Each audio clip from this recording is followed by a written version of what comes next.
Book 5, The Book of Love, Canto 3, Satyavan and Savitri.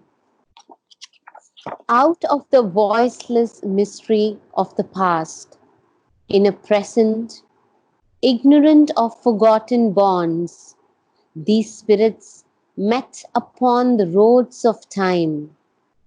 Yet, in the heart, their secret conscious selves, at once aware, grew of each other, warned by the first call of a delightful voice and the first vision of the destined face.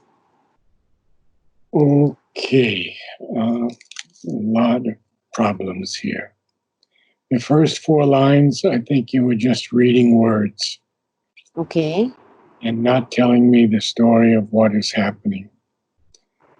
There's this voiceless mystery of the past. It's a mystery of the past, but it's in a present that is ignorant of those forgotten bonds. And so these spirits met upon the roads of time. The divine and his Shakti.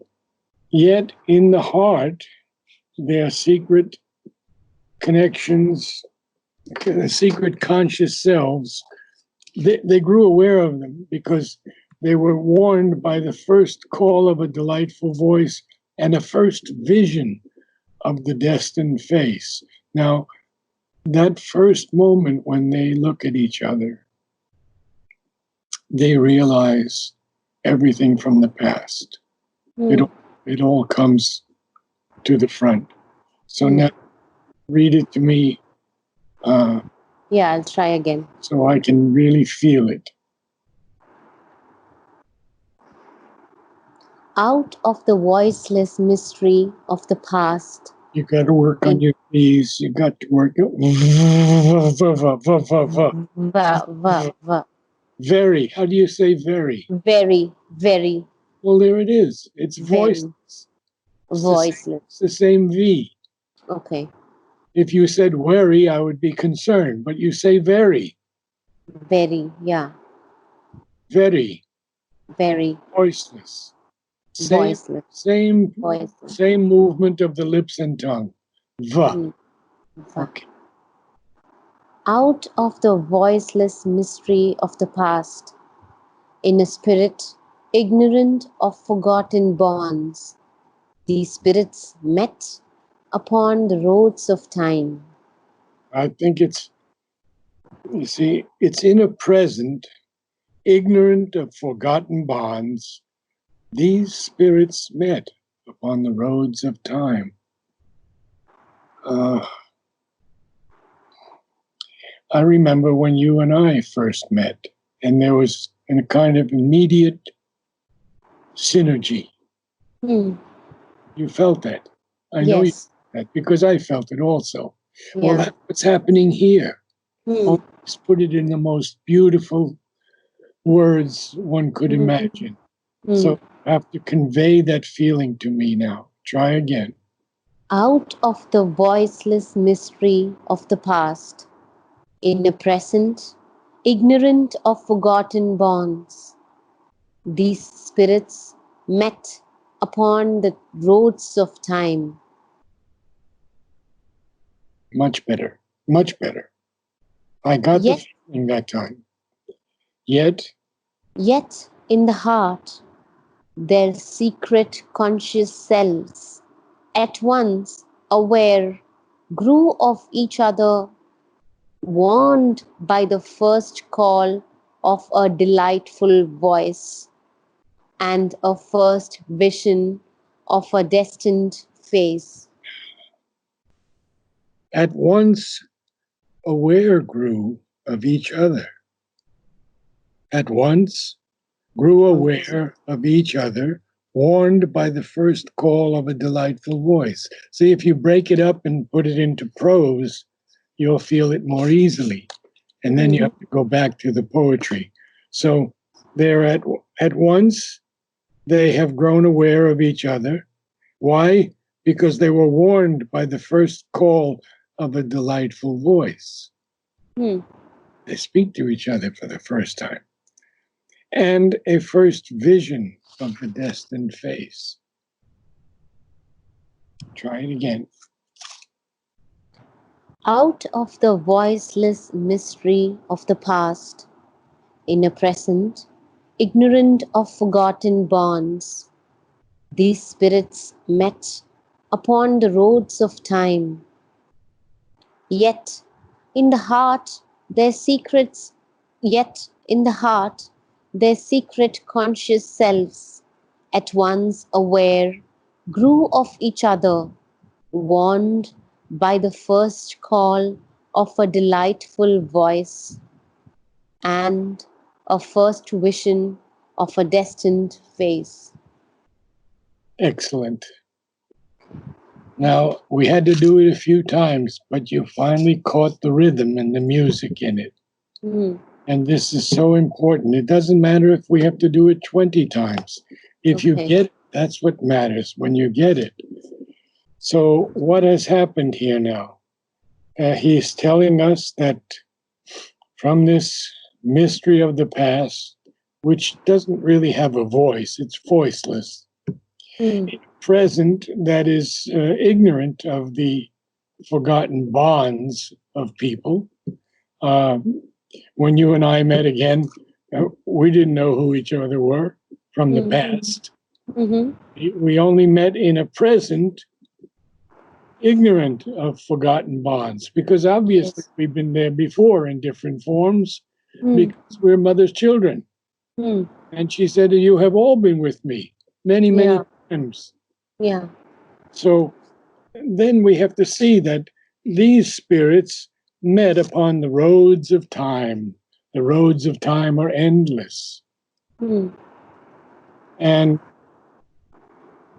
yet, in the heart, their secret conscious selves, at once aware grew of each other, warned by the first call of a delightful voice and the first vision of the destined face.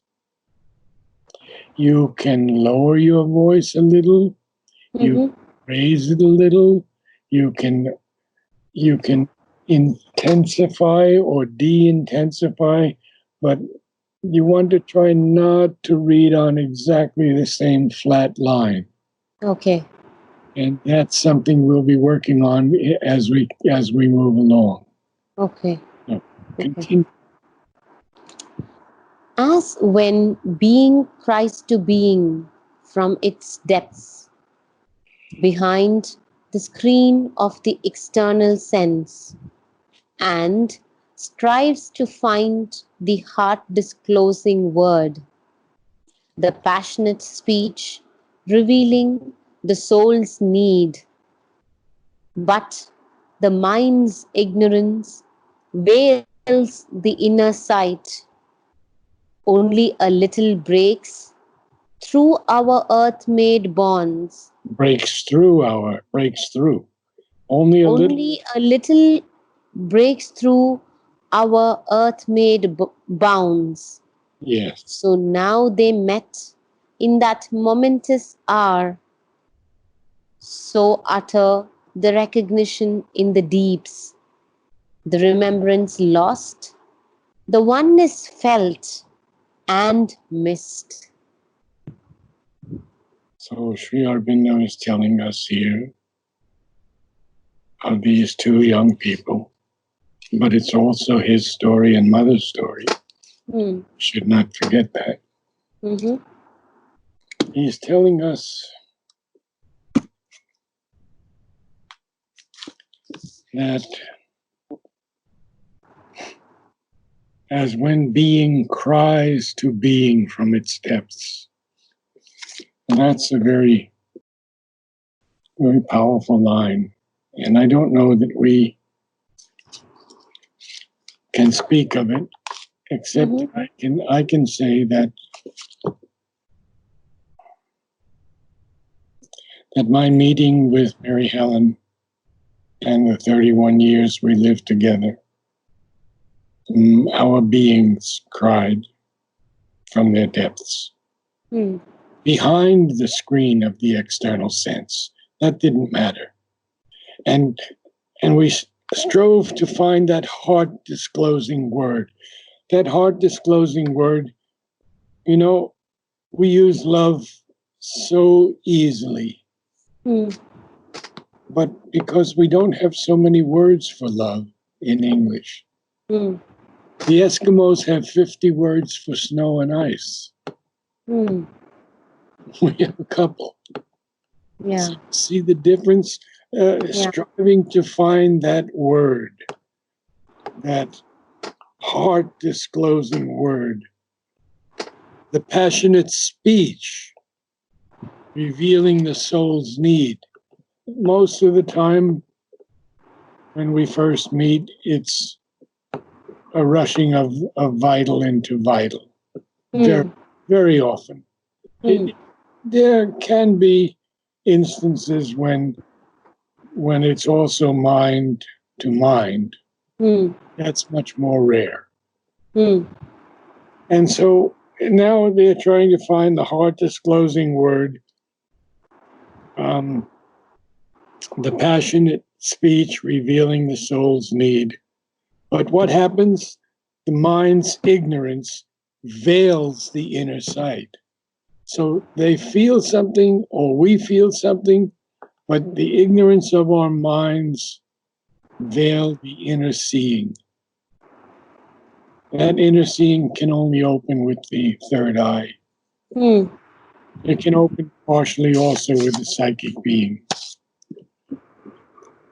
Only a little breaks through our earth-made bounds. Yes, only a little breaks through. But that little, for us, can sometimes be so powerful. I mean, I'm sure you have felt it with your companion, that it can be so powerful at times. Yeah. That union, that feeling of oneness. So now they met in that momentous hour.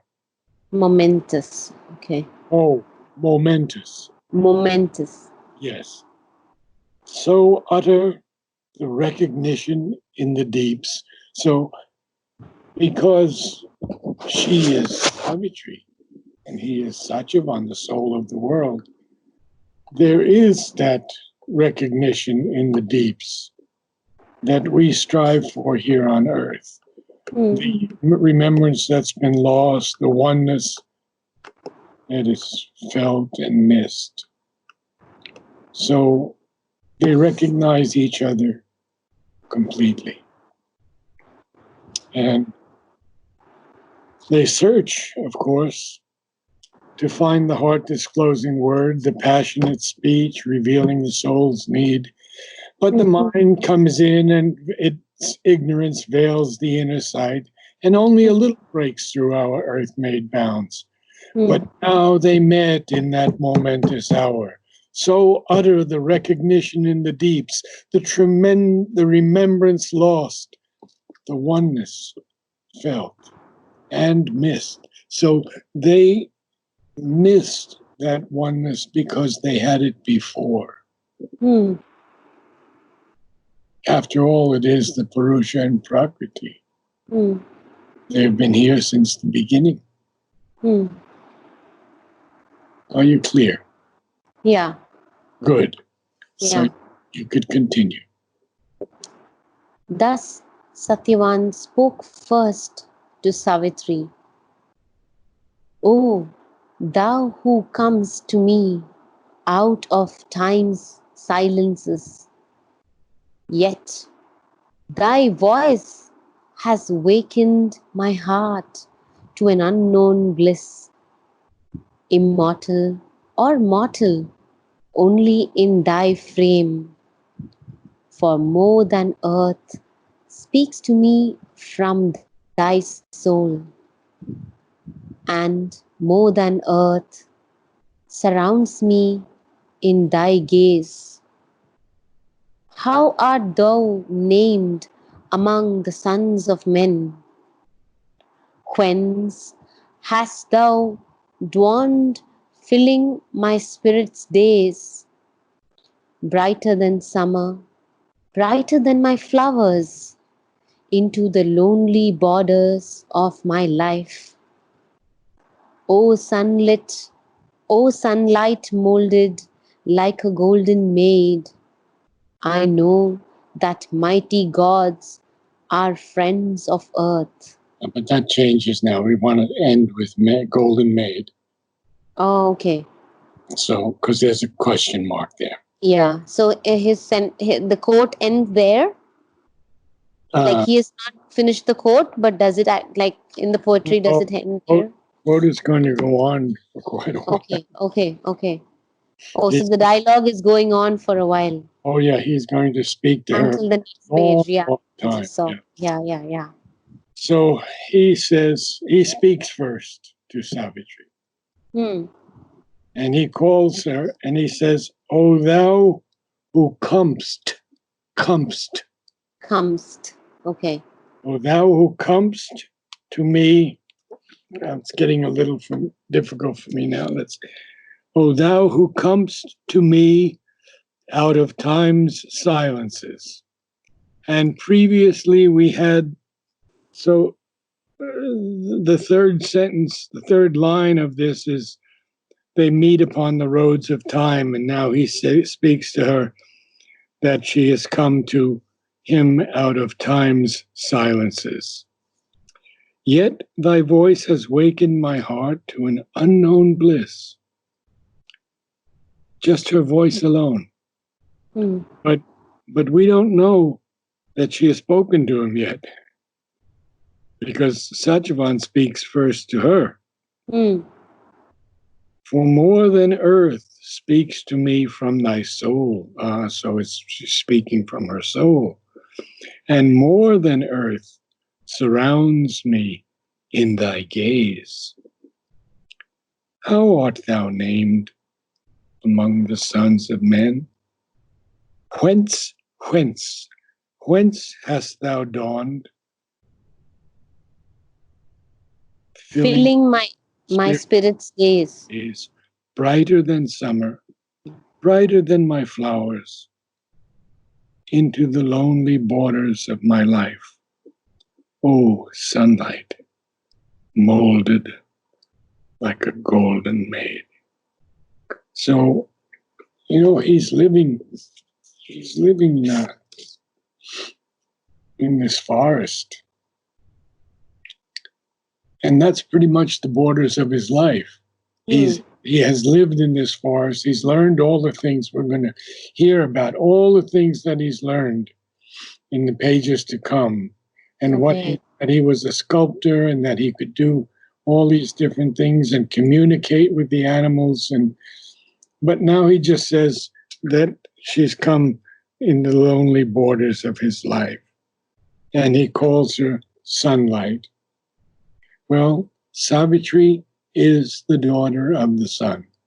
And Savitri actually means daughter of the sun, I believe. Sun. Yeah. Sun. So it's